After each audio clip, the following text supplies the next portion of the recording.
നമസ്കാരം. നമ്മുടെ ഷെൻഹുവ ഇപ്പോൾ സിംഗപ്പൂർ പിന്നിട്ട് ജോഹർ ജോഹർ എല്ലാവർക്കും അറിയാം. മലേഷ്യയിലെ ഒരു പ്രധാനപ്പെട്ട നഗരമാണ്. പണ്ട് ഇവിടുന്ന് മലേഷ്യയിൽ പോയിരിക്കുന്ന ആളുകൾ അവരറിയിക്കുന്നത് അവർ ഇന്ന പ്രദേശത്താണ് ജോലി ചെയ്യുന്നത് എന്നൊക്കെ പറയുമ്പോൾ ഈ ജോഹർ എല്ലാവർക്കും പരിചയമുള്ളൊരു പ്രദേശമായിരുന്നു. ഷെൻഹുവ ഇപ്പോൾ അവിടെയുണ്ട്. 2 ദിവസം മുമ്പ് വിയറ്റ്നാമിൻ്റെ പരിസരത്തായിരുന്നു. ഒരു പുതിയ പാത റെഡിയായിട്ടുണ്ടായിരുന്നെങ്കിൽ നേരെ വിയറ്റ്നാമിൽ നിന്ന് നേരെ തായ്ലൻഡ് കട്ട് ചെയ്ത് ഇന്ത്യയിലോട്ട് വരാമായിരുന്നു, അല്ലെങ്കിൽ വിഴിഞ്ഞത്തോട്ട് വരാമായിരുന്നു. അതാണ് പുതിയൊരു പാതയെക്കുറിച്ച് നമ്മൾ കുറേ നാളായിട്ട് കേൾക്കുന്നുണ്ട്. തായ്ലൻഡിന് കുറുകെ, തായ്ലൻഡിൻ്റെ ഏറ്റവും വീതി കുറഞ്ഞ ഒരു ഭാഗത്തുകൂടെ ഒരു തുരങ്കം പണിയലായിരുന്നു, നമ്മുടെ ഒരു കനാല് പണിയലായിരുന്നു ഉദ്ദേശം. പക്ഷെ ഇപ്പോൾ ആ കനാലിൻ്റെ നിർമ്മാണമൊക്കെ മാറ്റിവെച്ചിട്ട് അതൊരു ലാൻഡ് ബ്രിഡ്ജ്, ഒരു ട്രെയിൻ സർവീസും അതുകൂടാതെ ഒരു റോഡ് സർവീസും, ഇനി ഓയിൽ പെട്രോളൊക്കെ പമ്പ് ചെയ്ത് വിടാൻ പറ്റുന്ന പൈപ്പ് ലൈനും കൂടിയൊക്കെ അതിൻ്റെ കൂടെ ഉണ്ടാവാം. ഇതെല്ലാം കൂടി ചേരുന്ന ഒരു പുതിയ പദ്ധതി അവിടെ വരുന്നു എന്ന് നമ്മൾ കുറേ നാൾ മുമ്പ് സെയിലിംഗ് കമൻറ്ററി റിപ്പോർട്ട് ചെയ്തിരുന്നു. അതിൻ്റെ ഏറ്റവും ഒടുവിലുള്ള, നമുക്ക് വളരെയധികം പ്രയോജനമുള്ളൊരു പ്രൊജക്റ്റ് ആയതുകൊണ്ടാണ് അതിനെക്കുറിച്ച് വീണ്ടും റിപ്പോർട്ട് ചെയ്യുന്നത്. Westport is the second largest port in South East Asia and we plan to increase capacity to 27 MTU from the current 14 MTU by 2082. ഒരുപാട് അകലെയാണ് പറയുന്നത്. 2082 ഞങ്ങൾ 27 മില്യൺ 20 ഫീറ്റ് ഈക്വലൻ്റ് യൂണിറ്റ്, നമ്മുടെ കണക്കനുസരിച്ച് 2,70,00,000. ഞങ്ങളിപ്പോൾ ഹാൻഡിൽ ചെയ്യുന്നത് 1,40,00,000. നമുക്കിത് വല്ലതും ചിന്തിക്കാൻ പറ്റുന്ന കണക്കാണോ? വിഴിഞ്ഞത്തിന് 10 ലക്ഷവും പരമാവധി 30 ലക്ഷത്തിലും കിടക്കുന്നവർ ഈ കോടികളെക്കുറിച്ച് എന്നാണ് ചിന്തിക്കാൻ പോകുന്നതെന്ന് അറിയില്ല. എന്തായാലും തായ്ലൻഡിൽ ഇങ്ങനെ ഒരു ലാൻഡ് ബ്രിഡ്ജ് 90 കിലോമീറ്ററോളം ദൂരം ഉള്ള ഒരു ലാൻഡ് ബ്രിഡ്ജ് പണിയാൻ വരുന്നതുകൊണ്ട് അത് മലേഷ്യയെ എങ്ങനെ ബാധിക്കും എന്നുള്ളതാണ് വിഷയം. ഉടനെ മലേഷ്യ സടകുടഞ്ഞെണീറ്റ് എല്ലാ സൗകര്യങ്ങളും വർദ്ധിപ്പിക്കുവാനുള്ള നീക്കം ആരംഭിച്ചു എന്നുള്ളതാണ് ഈ കഥയുടെ ഏറ്റവും ഒടുവിൽ കേൾക്കുന്നത്. മലേഷ്യയിലെ ബിഗ്ഗസ്റ്റ് പോർട്ട് ഓപ്പറേറ്ററാണ് വെസ്റ്റ്പോർട്ട്സ് ഹോൾഡിങ്സ് BHD എന്ന് പറയുന്നതാണ് മലേഷ്യയിലെ ഏറ്റവും വലിയ, നമ്മുടെ ഇവിടുത്തെ അദാനിയെ പോലുള്ള പോർട്ട് ഓപ്പറേറ്ററാണ്. അദ്ദേഹമാണ് ഈ കണക്ക് നിരത്തുന്നത്. ഈ തായ്ലൻഡിലെ ഏറ്റവും ചെറിയ ഈ 90 കിലോമീറ്ററുള്ള അപ്പുറവും ഇപ്പുറവും, അപ്പുറത്തെ സൈഡ് നമ്മുടെ ചൈന സൈഡിൽ തായ്ലൻഡ്, ഗൾഫ് ഓഫ് തായ്ലൻഡിലാണ് ഒരു ഭാഗം, ചമ്പൻ എന്ന് പറയുന്ന സ്ഥലമാണ് ചമ്പൻ. ഇപ്പുറത്തെ സൈഡ് നമ്മുടെ ആൻഡമാൻ്റെ ഭാഗമാണ്. ആൻഡമാൻ്റെ ഭാഗത്ത് റെനോങ്. ഈ 2 പ്രദേശത്ത് 2 വലിയ പോർട്ടുകൾ വരുന്നു. അപ്പോൾ ഇവിടുന്ന് പോകുന്ന കാർഗോ, നമ്മുടെ ഇവിടുന്ന് പോകുന്ന കാർഗോ ഈ റെനോങ് എന്ന് പറയുന്ന സ്ഥലത്ത് അൺലോഡ് ചെയ്യുന്നു. അൺലോഡ് ചെയ്തിട്ട് ട്രെയിനിലോ റോഡ് മാർഗമോ അക്കരെ 90 കിലോമീറ്റർ, നമ്മുടെ ഇവിടുന്ന് പരമാവധി കൊല്ലം, കരുനാഗപ്പള്ളി ആ ഭാഗം, അല്ലെങ്കിൽ ഒരു അഴീക്കൽ ആ ഭാഗത്തൊക്കെ എത്തുന്ന ദൂരത്തിൽ വീണ്ടും അത് കപ്പലിൽ കയറ്റി ചൈന, ജപ്പാൻ, കൊറിയ എന്നിവിടങ്ങളിലോട്ട് പോകുമ്പോൾ അത് ഏകദേശം 7 മുതൽ 9 ദിവസം ലാഭിക്കും എന്നാണ് പറയുന്നത്. ഒരു മലയാളിയാണോ തമിഴ്നാട്ടുകാരനാണോ എന്നറിയില്ല, ഒരു പ്രൊഫസർ ഡോക്ടർ പ്രേംകുമാർ രാജഗോപാൽ, അദ്ദേഹമാണ് അതിൻ്റെ കൂടുതൽ ഡീറ്റെയിൽസ് തരുന്നത്. Malaysia university of science and technology CEO professor doctor Premkumar Rajagopal, who has 13 years of supply chain experience, said the Chamban-Renong land bridge's initial phase, which is expected to be completed in 2030, will reshape regional trade dynamics.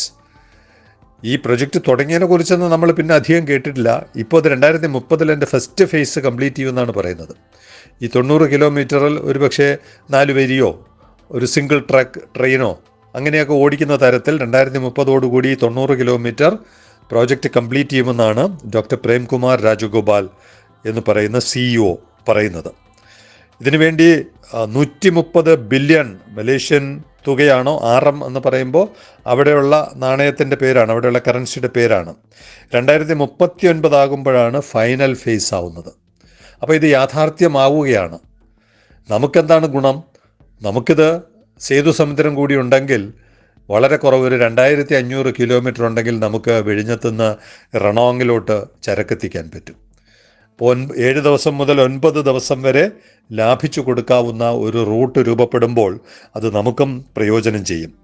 Once completed, the bridge will potentially divert shipping away from Malaysia and Singapore as it aims to create a new trade route linking the Indian and Pacific Oceans and cut down transport time through the Malacca Straits by 6 to 9 days. വലിയ ലാഭമാണത്. 6 മുതൽ 9 ദിവസം വരെ ലാഭിച്ചു കൊടുക്കാവുന്ന ഒരു റൂട്ടാണ് റെഡിയാവുന്നത്. അത് വളരെയധികം carbon emission ഒഴിവാക്കി കൊടുക്കും, ലാഭകരമാണ്. അത്രയും ഡീസൽ കത്തിക്കേണ്ട, അത്രയും ദിവസം കപ്പലോടണ്ട തുടങ്ങിയ ഒരുപാട് കാര്യങ്ങൾ ലാഭിച്ചു കൊടുക്കുന്നതാണ് ഈ തായ്ലൻഡിൻ്റെ ഈ പുതിയ സൗകര്യം. ബോത്ത് ഡീപ് സീ പോർട്ട്സ്, 2 ഭാഗത്തും ഈ പറയുന്ന ചമ്പൻ, റണോങ് ഭാഗത്ത് 2ഇടത്തും ഡീപ് സീ പോർട്ട് വരുന്നുണ്ട്. റെയിൽ ആൻഡ് റോഡ് സിസ്റ്റം വരുന്നുണ്ട്. അപ്പോൾ ഒരു 6 വരി 8 വരി പാത റോഡും 2 വേ റെയിൽ കണക്ടിവിറ്റിയും കൂടെ ഉണ്ടെങ്കിൽ വളരെ പെട്ടെന്ന് 90 കിലോമീറ്ററേ ഉള്ളൂ. പെട്ടെന്ന് കപ്പലിവിടെ നിന്ന് അൺലോഡ് ചെയ്ത് സാധനം കയറ്റി അങ്ങോട്ട് പോകുന്നു. അവിടെ നിന്ന് വരുന്ന കാർഗോ അതേ കപ്പലിൽ ഇങ്ങോട്ട് കയറ്റി ഇവിടുന്ന് ഇങ്ങോട്ട് വരുന്നു.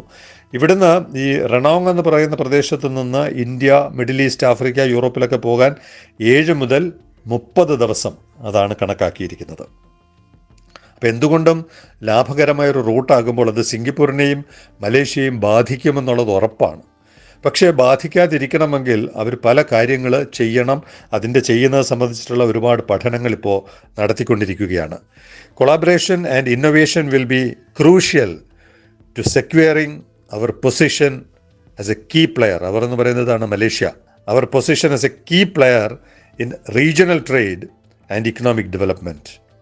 We must implement strategies that allow us to emerge stronger and more resilient in the evolving economy. നമ്മുടെ ഡോക്ടർ പ്രേംകുമാറിൻ്റെ കാഴ്ചപ്പാടാണ്. മലേഷ്യ വളരെയധികം ജാഗ്രതയോടെ, വളരെയധികം ഭാവനയോടെ ഈ ഒരു ഭീഷണി അതിജീവിക്കാൻ പറ്റുന്ന തരത്തിലുള്ള കൊളാബറേഷൻ ആൻഡ് ഇന്നൊവേഷൻ. കൊളാബറേഷൻ എന്ന് പറയുന്ന ഷിപ്പിംഗ് കമ്പനികളുമായിട്ടുള്ള കൊളാബറേഷൻ, അല്ലെങ്കിൽ മറ്റ് പോർട്ടുകളുമായിട്ടുള്ള കൊളാബറേഷൻ. ഇന്നൊവേഷൻ എന്ന് പറയുമ്പോൾ ലാഭിച്ചു കൊടുക്കുന്നത്, ഈ ദിവസം കുറച്ചുകൂടി വേഗതയിലാക്കി കൊടുക്കുന്ന തരത്തിൽ ടേൺ അറൗണ്ട് ടൈം കുറയ്ക്കുന്നത്, വളരെ പെട്ടെന്ന് കപ്പലുകളെ റിലീസ് ചെയ്യുന്നത്, ഫ്രീ ആക്കുന്നത്, അങ്ങനെയൊക്കെയുള്ള ഇന്നൊവേഷൻസ് നടത്തിയാൽ മാത്രമേ മലേഷ്യയ്ക്ക് ഈ തായ്ലൻഡിൻ്റെ ഈ ഭീഷണിയെ അതിജീവിക്കാൻ പറ്റുകയുള്ളൂ. എന്തായാലും നമുക്ക് ഇന്ത്യക്ക് ഇത് വളരെ ഗുണകരമാണ്. 9 ദിവസം അല്ലെങ്കിൽ 6 ദിവസം ലാഭിച്ചു കൊടുക്കാമെന്ന് പറയുമ്പോൾ ഈ റൂട്ടായിരിക്കും കപ്പൽ കമ്പനികൾ തിരഞ്ഞെടുക്കുക. ലോഡിങ് അൺലോഡിങ്ങിൻ്റെ പ്രശ്നങ്ങൾ ഉണ്ടാവും. ഈ റണോങ് എന്ന് പറയുന്ന പ്രദേശത്ത് കണ്ടെയ്നർ ഇറക്കണം, അപ്പുറത്തെ ചമ്പോങ് എന്ന് പറയുന്ന പ്രദേശത്ത്, ചമ്പൻ എന്ന് പറയുന്ന പ്രദേശത്ത് അത് കയറ്റണം.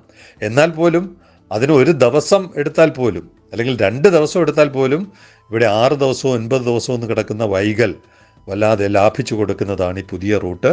അങ്ങനെ ഒരുപാട് മാറ്റങ്ങൾ നമ്മുടെ ചുറ്റിലും നടക്കുമ്പോൾ പ്രധാനപ്പെട്ട നീക്കം ഈ വെസ്റ്റ്പോർട്ടിൻ്റെ കാഴ്ചപ്പാടാണ്. 14 MTU, 140 ലക്ഷം, 1.4 കോടിയിൽ നിന്ന് 2.7 കോടിയിലോട്ട് വളരാനുള്ള കുതിപ്പ് നമ്മളെ ഇരുത്തി ചിന്തിപ്പിക്കേണ്ടതാണ്. 10 ലക്ഷം വെച്ചുകൊണ്ട് എന്തോ മാജിക്ക് കാണിക്കാൻ ശ്രമിക്കുന്ന നമ്മൾ വലിയ തോതിലുള്ള ഭാവന വർക്കൗട്ട് ചെയ്തില്ല എന്നുണ്ടെങ്കിൽ നമ്മൾ ഇവരുടെയൊക്കെ ഇടയിൽ ഞെരുങ്ങി അമുങ്ങി ഇല്ലാതായി പോകും. ഇതാണ് ഇന്നത്തെ സെയിലിംഗ് കമൻട്രിയിലൂടെ പ്രേക്ഷകരുടെ മുമ്പാകെ എത്തിക്കുവാനുള്ളത്.